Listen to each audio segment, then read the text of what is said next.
Shabbat Shalom à tous mes amis. Bezrat Hashem, on va arriver à l'El-Seder. Une des questions qu'on va demander, et c'est une question depuis 2000 ans, on demande cette même question-là, c'est dans la Gada. Dans la Gada, on va commencer avec toutes les achanot. On va faire le kiddush, on va se laver les mains, on va manger le karpas, on va casser la matzah. Et là, on arrive, l'endroit le plus important, c'est le Magid, la Kriyat Megillah et la Sipur. Et tout d'un coup, qu'est-ce qu'on voit là-bas? C'est écrit en araméen. Kol dirfin yete yechol.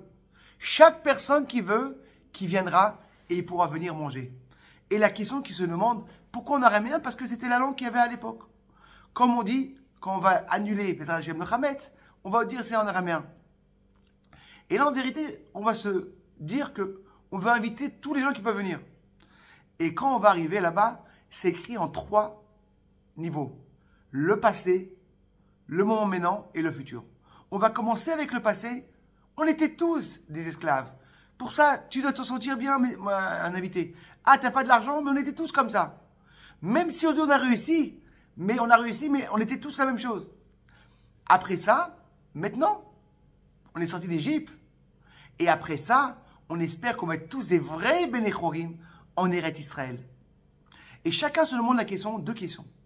Pourquoi Dafka à Pessah on invite et pour pas Sukkot? Et encore plus que ça. Et comment ça se fait qu'en vérité, on veut inviter les invités maintenant? Kol dirfin.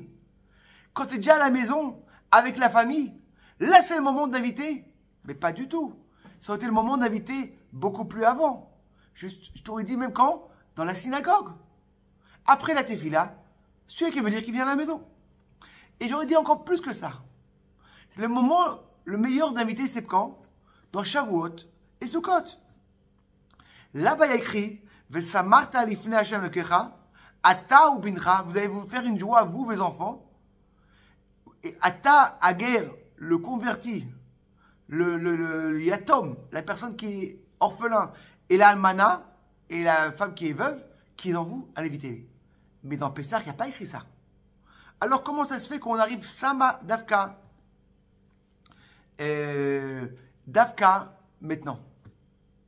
Pour comprendre ça, hein, il y a un pirouche qui s'appelle le Rabbi David à Bordeaux. Lui, il explique qu'en vérité, il y avait ce minag-là, qu'à l'époque, vous avez des petites maisonnettes. Et chacun ouvrait sa maison. Et là, on disait Kol dirfin yete vechol. Mais le problème, c'est qu'en le Shulchan Aruch, il n'y a pas écrit ça. On raconte une fois une petite blague. Il y avait au l'El-Seder, l'enfant, il dit à maman, pourquoi tu n'invites pas tonton? Ah, tonton, Meir, il aime voyager dans les hôtels. Et pourquoi tu n'invites pas maman, tante Myriam? Tante Myriam, elle aime pas, dans toutes les fêtes, partir chez ses parents. Mais la vérité, j'aurais bien voulu les inviter à Yom Kippour. C'est la même chose. Qui va venir quand on est déjà à la maison après le kiddush? Alors j'ai vu le Rav, il explique un pirouche magnifique du Rabbi et un message incroyable. Quand on dit à l'Achmania, c'est pas en vérité qu'on parle maintenant d'inviter les invités. Parce que les invités, en vérité, il faut les faire avant. Les Kimcha d'épicerie, aider les pauvres, il faut faire avant. C'est quoi la mitzvah de nous maintenant? C'est sortir d'Égypte, sortir d'être en prison. Et comment une personne arrive? Quand une personne, il est doé, quand une personne, il va aller voir et s'occuper de son ami, c'est quoi en vérité? Être libre, pas seulement en matériel, dans ton âme être libre. C'est quand une personne, il est connecté avec une autre personne. Et encore plus que ça, c'est quoi être libre? C'est d'arrêter de survivre et de commencer à vivre. Une personne qui survit, en général, il ne va jamais penser à une autre personne. Quand une personne, il est là et il s'occupe d'un autre ami, ça, c'est la plus grande chose qu'il peut avoir pour sa neshama. Comme on voit Yoshua, avant qu'il rentre en Eretz Israël, il dit, vous devez vous occuper un de l'autre. Vous ne pouvez pas être libre quand un autre juif, il va être en prison. Matériel, il n'aura pas de quoi manger. Non! C'est quoi d'être libre vraiment? Je sais que j'ai chaque personne autour de moi, ils auront quoi de quoi manger Pessah.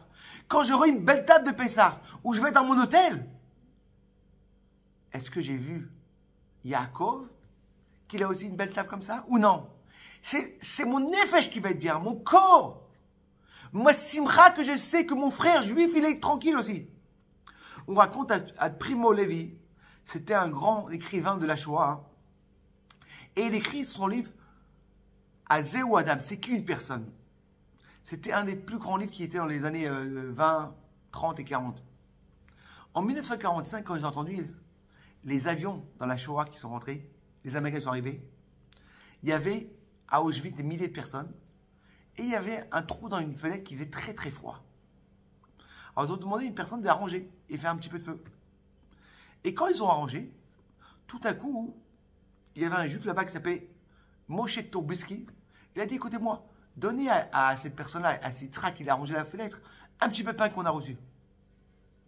Et chacun commence à donner. Et là, il a dit, ce monsieur Lévi, il a dit, s'ils sont prêts à donner un petit peu de pain, la guerre, elle est finie. Tout le moment de la Shoah, ils n'étaient jamais en train d'aider. Et là, on va comprendre un truc incroyable, c'est que la seule fête qu'on fait en famille, c'est la fête de Pessah. Et pourquoi vous pensez? Parce qu'en vérité, la Torah te dit qu'il faut faire une brebis pour une famille. Mais qui peut faire une brebis? Et le seul endroit qui a la Torah lui donne quoi de shachen, de voisin, c'est ici. Alors, Bezrat Hashem, cette ardoute-là qu'on a vue Baruch Hashem en Eretz Israël, après cette histoire de Simchat Torah, qu'on continue, qu'on ne laissera jamais notre juif. Et pour finir, avec une petite histoire aussi j'ai entendu une histoire, dans la Shoah, il y avait une fois un rave qui a dit on ne pourra pas faire un Leil Seder sans un petit peu de matzah. Ils ont trouvé de la farine, et ils ont trouvé un petit four, ils ont commencé à préparer. Et quand c'est arrivé, il y a un Allemand qui est rentré, il a tout cassé. Et Baruch Hashem, une personne a réussi à prendre un petit bout. Et quand ils sont arrivés à la Seder, il y avait un petit bout de matzah. On a dit, qui va recevoir cette bout de matzah? Et il ne savait pas qui est donné.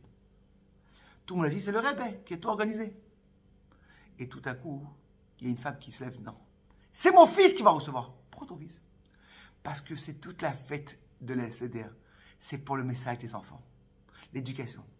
Je veux que mon fils, et au néo-fils, il y a une très grande éclave, comme un enfant petit de 15 ans qui fait une bracha devant tous les grands rabbinim. Et ce rabbi, il est monté en Israël, et quand ils ont cherché un shider, ils ont proposé cette femme-là. Il a rencontré cette femme et a dit, tu n'as même pas demandé de question. Une femme qui est dans cette tête, même dans la guerre, que le chinour, je veux me marier avec elle. Qu'on aura la force d'éduquer les enfants, une éducation bien, et de savoir des docs chaque juif. Venez voir que ce que mon ami il a tout, comme ça notre nefesh va être bien. À goûter Chag Sameach, Shabbat Shalom et Bsorot Tovot.